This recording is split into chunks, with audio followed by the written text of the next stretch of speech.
This is From Destruction to Dignity with Janice Pons. Each week, Janice shares her wisdom to enlighten, educate, and advance the culture in America today. Janice Pons is a mother, author, and free thinker, and your host for our podcast this evening.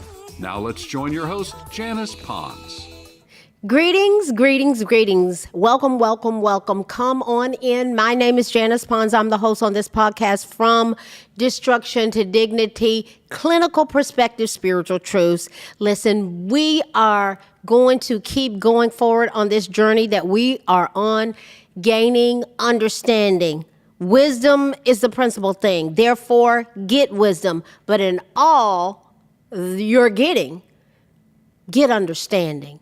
Understanding is powerful, and that's what we're getting together as we talk about these different things going on in our nation, because we got a lot coming at us. So we're going to keep going on this amazing journey that we are on together, and I am just loving it and having a ball. Thank you again for all of those who are listening to the podcast, who are downloading it. Thank you for your contribution to the 1,320% growth of this podcast, and it's going to different nations all over the world. And I am just thrilled and so grateful, and I say thank you.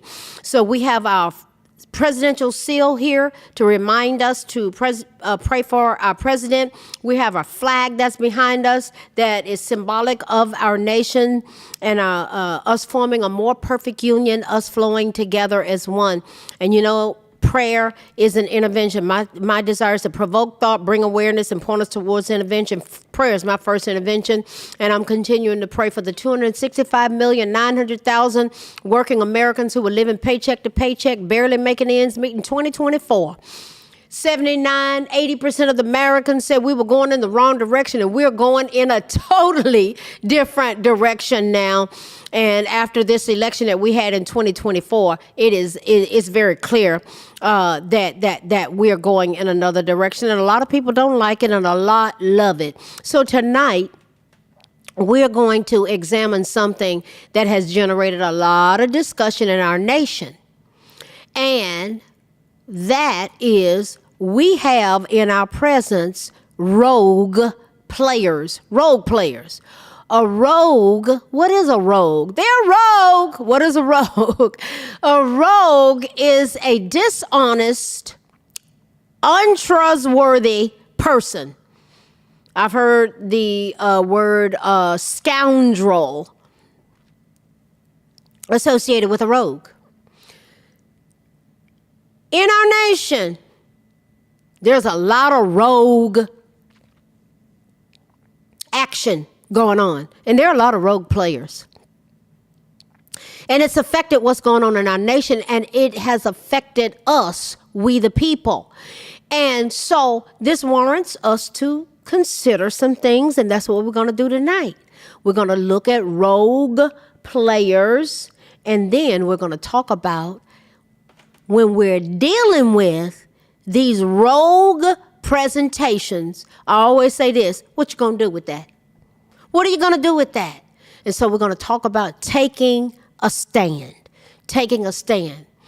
Unelected, unaccountable, and out of control people in our nation under the federal judiciary has taken power that it was never meant to have. Never meant to have. Now, some are saying that President Trump's response to all of these dynamics is going to define his administration.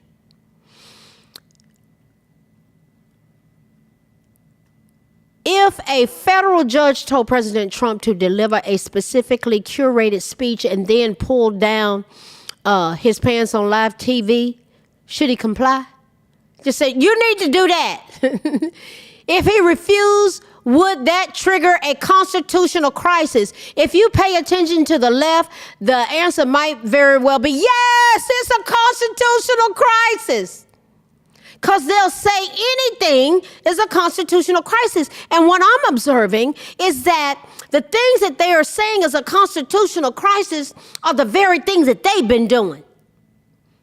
And they'll just say things. And what I just laid out there can sound crazy, but it's like they say anything, and it's like, we're in a constitutional crisis.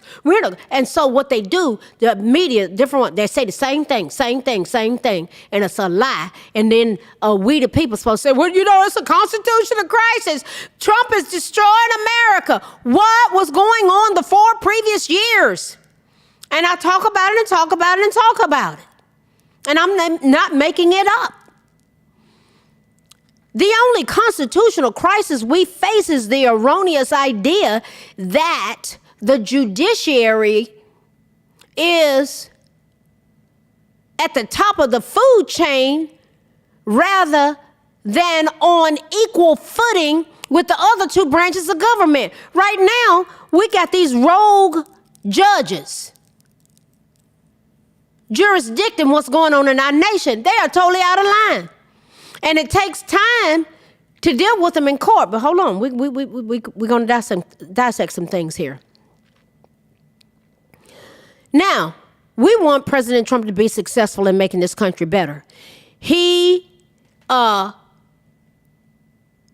is going to remind, and it looks like the Supreme Court is going to have some play in this, because if they rule by the Constitution, he's going to win. That's what happened with that Alien Act, where all he was doing was trying to protect the nation. And he acted on that Alien Act. It had only been used 3 times in our history. But he was saying the constitutional Republic of the United States of America was under threat. And it was real easy to prove. So he is going to, and you better believe he's going to take all the avenues involved to remind the judiciary of its impotence to enforce unconstitutional edicts. Yeah. Granting courts ultimate veto power over public policy creates a judicial supremacy that the founders of our nation never intended. And they addressed it. We're going to get there in a minute. They knew. See, it was like, we got to have balance of power. We got to have balance of power. And it's never been more evident than right now, the need for us to have this balance of power. So, federal judges have repeatedly attempted to restrict President Trump's presidential authority, the executive branch, with overreaching demands. They have ordered the administration to fund private foreign aid organizations, reinstate specific personnel, and publish designated information on government websites. That's just part of what they're trying to demand. In one case, a judge even directed the Secretary of Defense to retract a statement on the Pentagon's policy regarding transgender troops. That's going to be worked out in the courts. And of something that happened in Great Britain was that they said, now this was interesting, as liberal as they are, but they said their Supreme Court ruled that if someone had transgendered, that did not make them a biological woman. That has a lot of implications. I'll move on. That was Great Britain, but I was like, wow. And I made a post about that. It is really worth reading. And go look it up. The Supreme Court's ruling in the United Kingdom regarding to the whole transgender dynamic.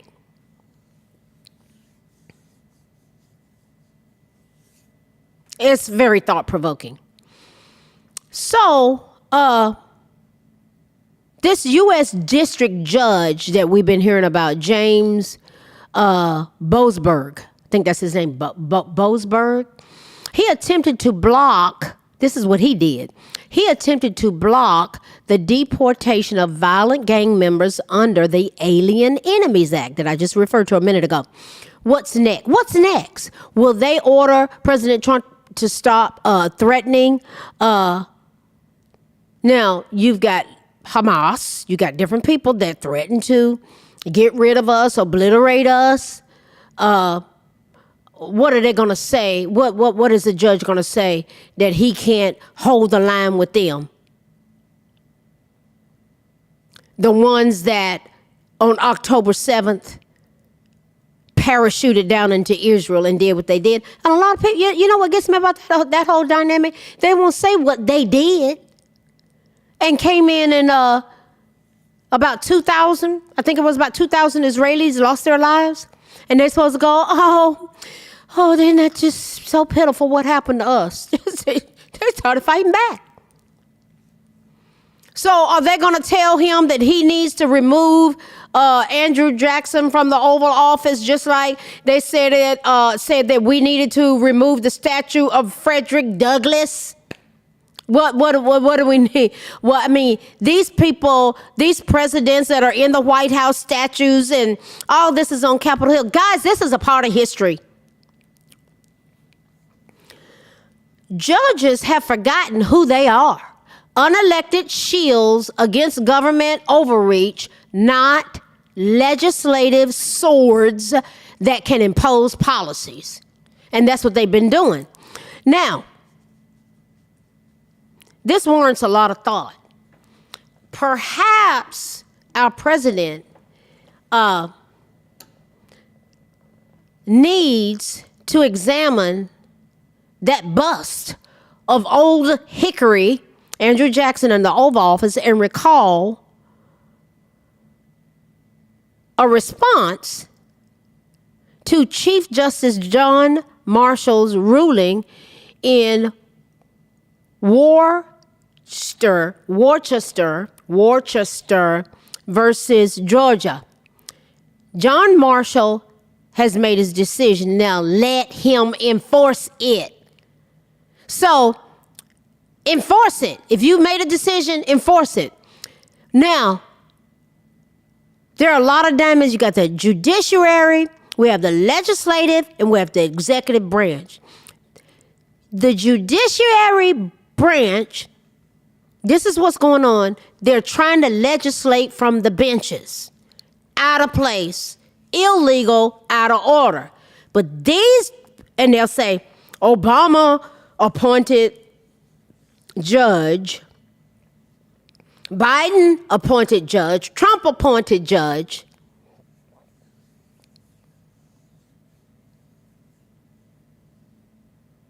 Are they supposed to be legislating from the benches?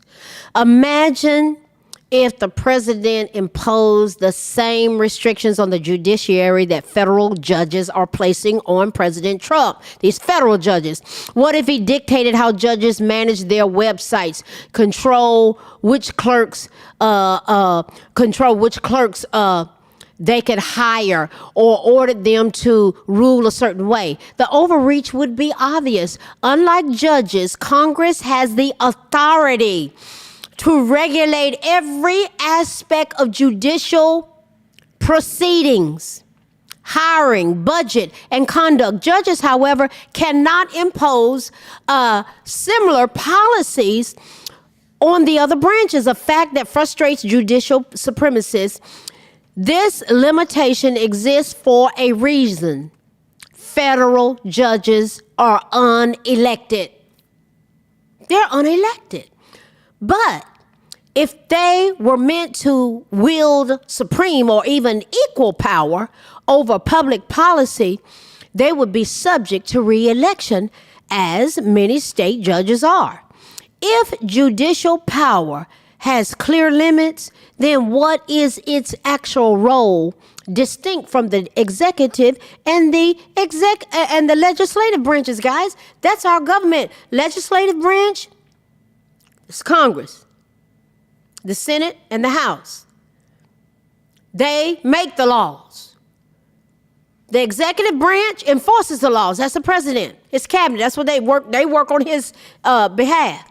And then we have the judiciary branch of government. They interpret the laws based on the Constitution. Now, these type of dynamics are not new. When they were hashing this thing out back in the 1800s. There was a lot of dynamics going on because they were trying to accomplish a balance of power.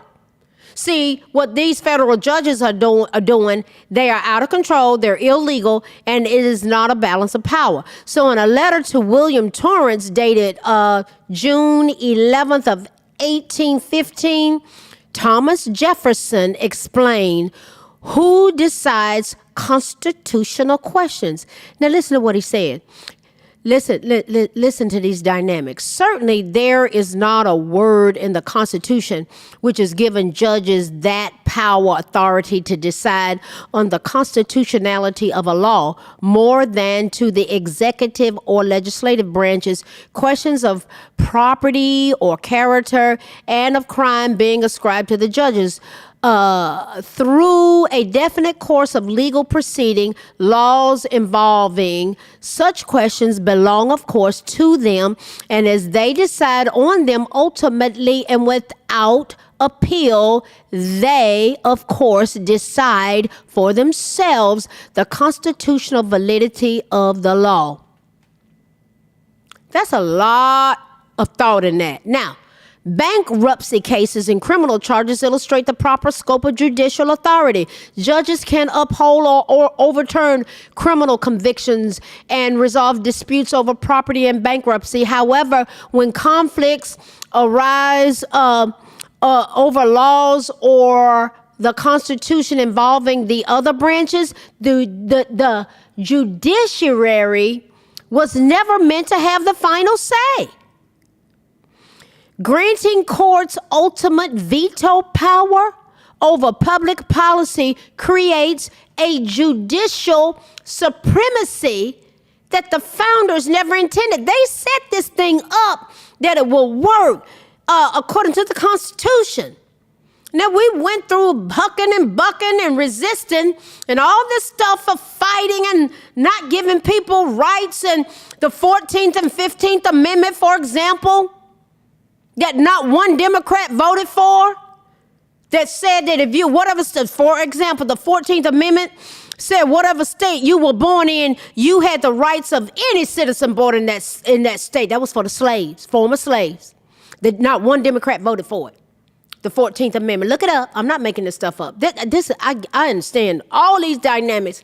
The 15th Amendment gave black men the right to vote, former slaves. I think it was ratified in 1870. Not one Democrat voted for it. They didn't want them voting. They didn't want them involved in the political process, just like they don't want them now on the Republican side. And the Republican Party opened up their arms wide open and had those black men, former slaves, involved in the political process. And hundreds of them went on to become congressmen. That is not in our history books. And they contributed to approximately 24 civil rights bills and acts. Civil rights acts being put in place. And when the Democrats got control, that was during Reconstruction. Amazing what happened during Reconstruction. Oh boy. Oh yeah. And when the Democrats got control, they didn't want to let their slaves go. Like they were livid. Who are these black men on Capitol Hill making laws? Boy, they came out like gangbusters. KKK, the whole 9 yards. They had a push card that had the pictures of black men who were leaders on there and white people that were helping them. And they were after them to get rid of them. And you know how they did it, what they did back then. Yeah. And so in 1872, the Democratic Party got control of the Congress again and put us back in slavery for 90 years. Going up to my lifetime through Jim Crow. So we had slavery, sharecropping, Jim Crow, and then the 1964 and 1965 Civil Rights Act and Voting Rights Act, which and Johnson has said, well, they getting a little uppity. We got to get them some kind of end bill. Y'all know the N word. We got to get some kind of end bill. I've read all this history, and it's just original documents. He couldn't even get enough votes amongst the Democrats to pass the 1964 and the 1965 Civil Rights Act and Voting Rights Act. It was the Republicans that passed that. So don't tell me what the Democrats were always for us, baby. They were the ones that were doing all that stuff historically for centuries. And you had Republicans that were helping you. Y'all black folk they don't want you to know history accurately told, and you're running around here offended. All based on lies. The same party that did all that stuff to us wouldn't vote on the 14th and 15th Amendment, wouldn't vote on the 1964 and 1965 Civil Rights Act, wouldn't vote on it. And then we were still striving during Jim Crow. 82% of black homes had a man and a woman in the home thriving in our own communities, because you couldn't do things outside the community because of Jim Crow laws that the Democrats put in place. True story. Make it make sense. And so what they do, Johnson shows up with the Great Society. We want to help the poor. And, we want to help the poor. And so what they give you, they say, you can't, we're going to help you. We're going to help you. We put our foot on your neck, but we want to help you. So we're going to give you a check and a block of cheese. When I say that trips people out. But it's what they did during welfare. But there was a caveat. You couldn't have a man in the home. So they split up the family. So women had more babies to get what? More money. That statistic has gotten a little bit better. 5-6 years ago, 77% of black babies in America were born to single moms. Now it's up to 69. Last time I looked at it was 69.5%. Let's round it off to 70%. Do you see why policies matter? Those are platforms of the Democrat Party. Now look at what they're doing now. Indoctrinating our children. Illegal immigration. They don't care about us. They got bigger issues that have lined their pockets through these NGOs. And that's I'm going to do a whole podcast on that. NGOs, non-governmental organizations. That's where our billions of dollars were going to. And they would go and they would run them and get these fat salaries, getting over on us like a fat rat. Now, President Trump is calling a spade, and it's we the people. We giving them a mandate, and you got these rogue judges that are trying to override us. So, I know this is making sense to some of y'all. Granting courts ultimate veto power over public policy creates a judicial supremacy that the founders never intended. It was never intended to be that way. Each branch has a duty to interpret and apply the law within its own constitutional authority. Jefferson, he reiterated this principle in the same letter. Now listen to this. Now just listen to the words. Listen to the spirit of what our founders. These guys wasn't perfect. But they were hammering out some things. It's like, guys, we just got to get to that. Yeah, I know he had slaves. But all that changed. That changed. All that economic-driven presentation of slavery. So was sharecropping that my dad lived under and had to quit school when he was in his 6th grade. It was another form of slavery. All about this right here, money. All this mess that's been going on, it's driven by money, guys. It's been driven by money. They've been getting over on us like a fat rat. And now it's this NGOs. They brought all these illegal aliens in, illegal immigrants in. That was driven by money. Kind of like slave labor. Why? They paid them under the table. That's a whole nother. I did a podcast on that. And I want to dissect that more because I have a better understanding of really what happened. Let's keep going. Now, listen to what Jefferson said. This is so interesting.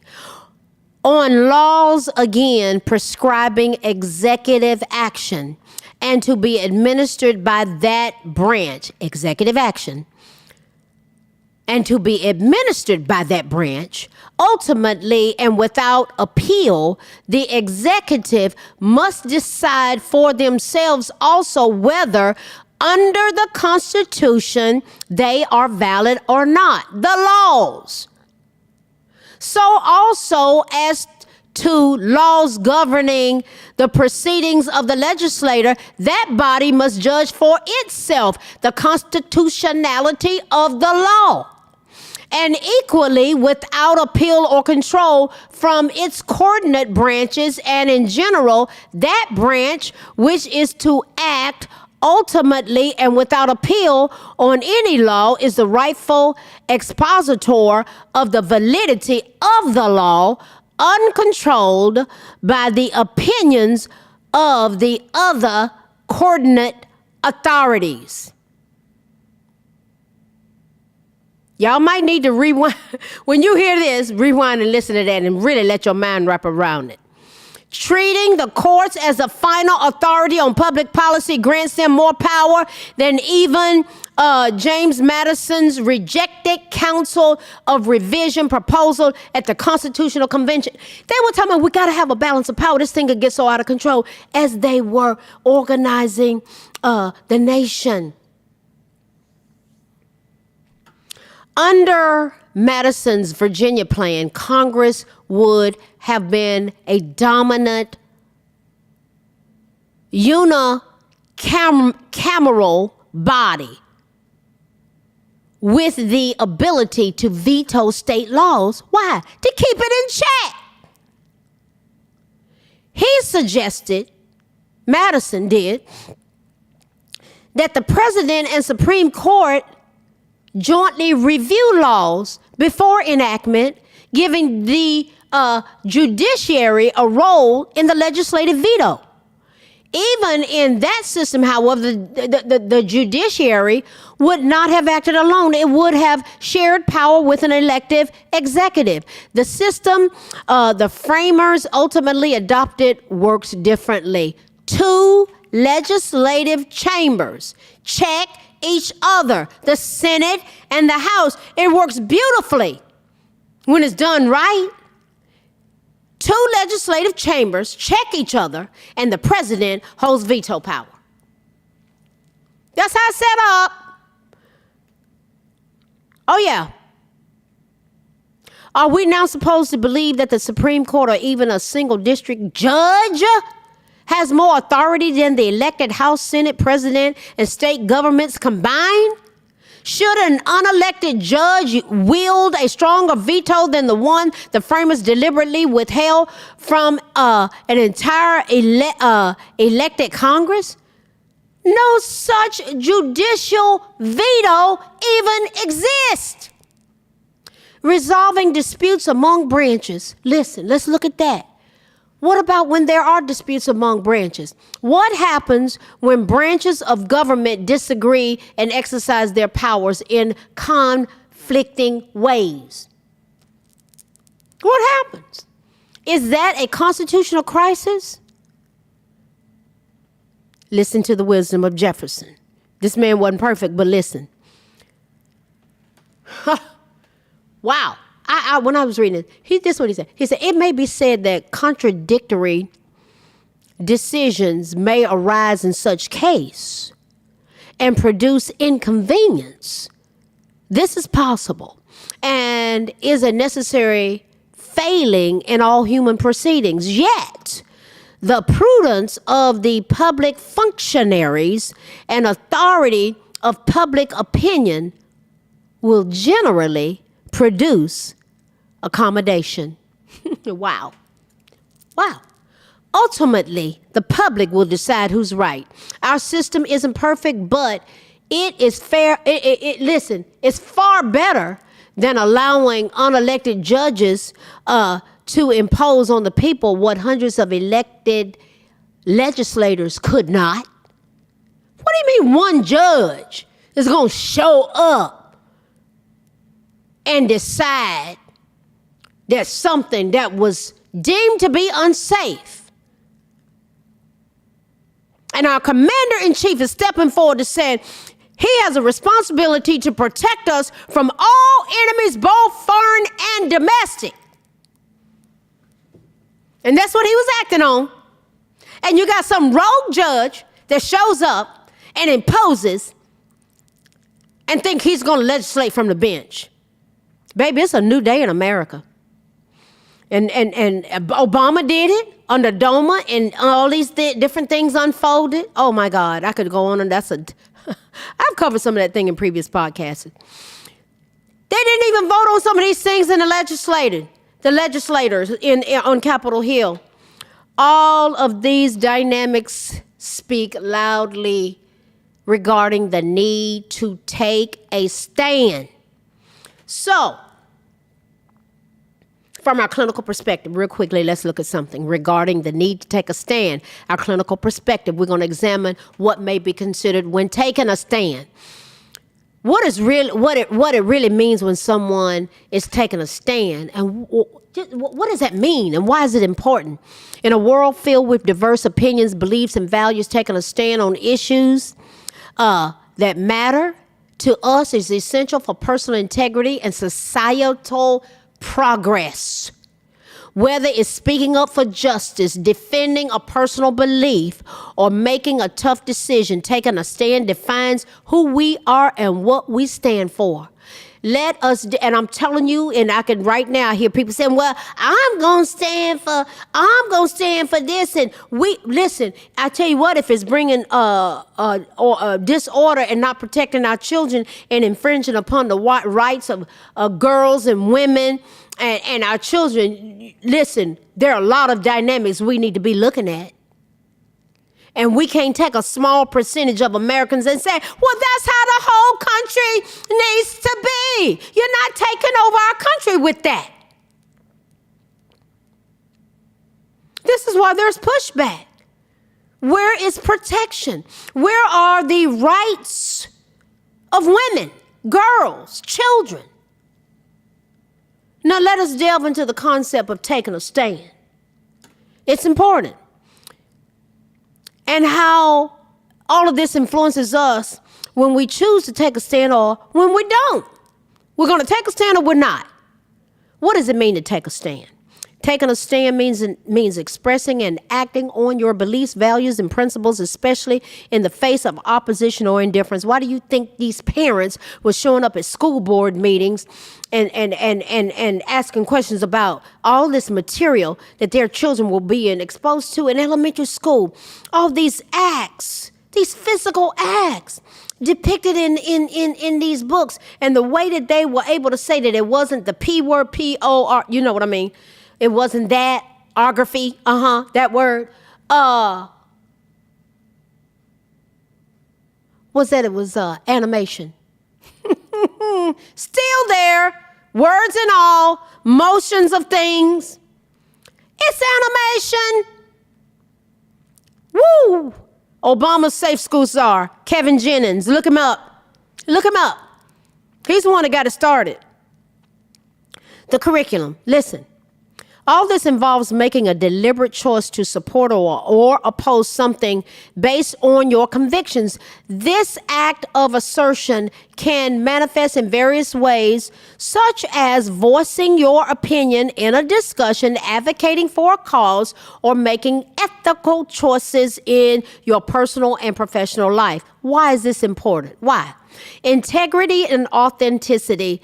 When you're taking a stand, integrity and authenticity is involved. Taking a stand reflects your true self and maintains your integrity. It shows that you're genuine and consistent with your values, earning the respect and trust of others. Then there is the empowerment and confidence factor of taking a stand. Standing up for what you believe in can be empowering. It can boost your confidence as you take control of your actions and decisions rather than being swayed by external influences. Then there's the influence and change factor. Individuals who take a stand can inspire and influence others. They often become catalysts for change. Yeah, catalysts for change. They influence circles of people and larger societal movements. Then there is building resilience in America. Yeah. Yeah, we're talking about dealing with these rogue players and when we need to take a stand. When we're building resilience and taking a stand, especially in challenging situations, it builds resilience. It teaches you to face adversity, how to handle criticism. I've become an expert in that. And to stand firm in your beliefs, especially when it has to do with our little precious children. How does taking a stand influence yourself when you do it? Is it possible that when you take a stand, it influences you having a positive self-image? Taking a stand could possibly enhance your self-esteem and your self-worth. Why are you here? Why were you put on this earth? What is your purpose? Maybe whatever you choose or feel led to or feel called to take a stand for, that's your purpose. Knowing that you have acted according to your principles can give you a deep sense of satisfaction and pride. How else can it affect your self-image? Growth, learning, standing up for your beliefs often requires critical thinking, research, ask me how I know, and understanding different perspectives. This process promotes personal growth and learning. There's a strengthening of relationships that can occur by taking a stand. You attract like-minded individuals and build stronger. You know, and I venture to say, with this podcast growing 1,320% this year, I'm thinking there are like-minded people that there's like, what is she saying? And you're thinking, well, that's what I think. And you appreciate hearing it. Or you might be challenged, or you know what? You might disagree, and that's okay. That's okay. We can agree to disagree. But I'm going to respect you. And I like to receive the same. But if you don't do it, you won't steal my joy. And I've learned to establish boundaries. And I tell you what, everybody doesn't have access to me. Boy, that's a revelation that I got not too long ago. It's beautiful in setting boundaries. It's empowering. Yes, it is. It's very empowering. I had to learn it. Oh, they don't get access to me. And it might even be somebody that you love in your family, but you're not going to let them abuse you. Yeah, it's okay. Like-minded individuals become stronger together. You can have meaningful relationships. People who share your values, they're going to respect and they're going to support your stance. What happens when you don't take a stand? What happens? Regret, self-doubt, maybe. What happens when you have regret and self-doubt? Failing to take a stand when it matters can lead possibly to feelings of regret and self-doubt. You might question your decisions. You might feel guilty or not acting on your principles. What about loss of respect? Consistently avoiding taking a stand can lead to loss of respect from others. You know, it's just like, wow, this can happen with pastors. I've seen it with spiritual leaders. Don't even take a stand. It's like, and then they expect somebody to look, oh, that's a whole other podcast. It's like, God, you're not even taking a stand for some basic things, guys. People may perceive you as indecisive or lacking in conviction.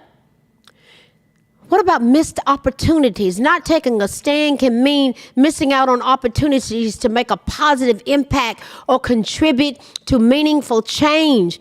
Your voice and actions matter in shaping the world around you. Workplace ethics. Yes, there's this part called workplace ethics.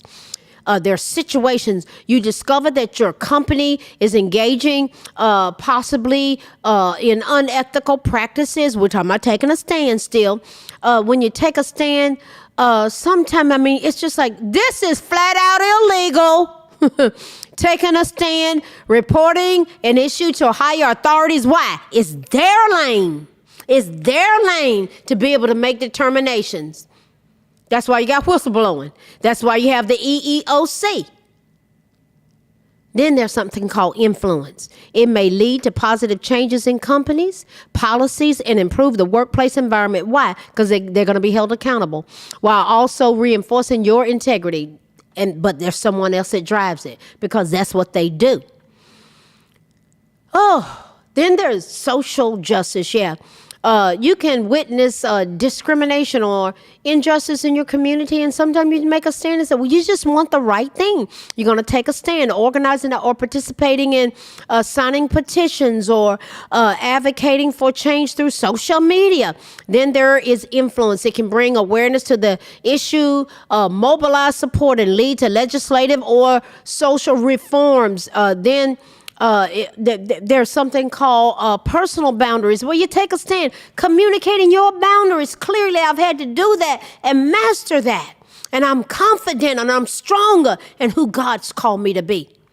Boundaries are clear where you assert them firmly and directly and respectfully. You can have influence. This can improve your relationships by establishing mutual respect and understanding. Taking a stand is a powerful act that defines your character and influence the world around you. While it requires courage and conviction, the benefits of living authentically, building resilience. And yeah, you're going to build some resistance too, because you're going to have to learn, what do you have to resist as you take a stand? So you can build resistance or setting boundaries. You can benefit from living authentically. You can build resilience and making a positive impact. It moves you in making a positive impact that has with it you embracing responsibility to stand up for your beliefs and to stand up and lead a fulfilling and a meaningful life. What have we looked at tonight? We've looked at role players. What are we going to do with them? Accountability. Oh, yeah. It affects us and our nation. And then we've also examined what happens when we take a stand. Yes, we have. Oh, we've gone a little longer than normal, but I'm not taking any of it back. If we don't stand for something, guys, we're going to fall for anything. We're just going to fall for anything. Listen, we're going to keep coming back. We're going from destruction to dignity. These role players, they're part of destruction. But we have a pathway of dignity. And when we take a stand, that's a part of taking dignity, guys. It's just taking dignity that we don't have to take things laying down. We can organize. We can be together. We can support one another as we form a more perfect union, as we go together from destruction to dignity. And the clinical perspectives are just strategies, skills, and tools to think about: prayer, talking, being together, supporting one another, loving one another. And we got spiritual truths, because a house divided against itself, if the house is divided against itself, it will not stand. And we got more and more Americans that are getting a revelation and an understanding, and we're flowing together as one, forming, I love this, a more perfect union in this great nation. Listen, keep coming back. Thank you. I appreciate you. I am praying for you. I love you. I support you. I will see you next week. Good night. Thanks for listening to this week's episode of From Destruction to Dignity with Janice Pons. Janice's mission is to provoke thought, bring awareness, and point people towards intervention when needed. As a reminder, this show is not therapy, but for educational purposes only. For more information, check out JanicePons.com or follow her on social media. We are one power, strength is ours, liberty, been set free, education, affirmation, dedication, information.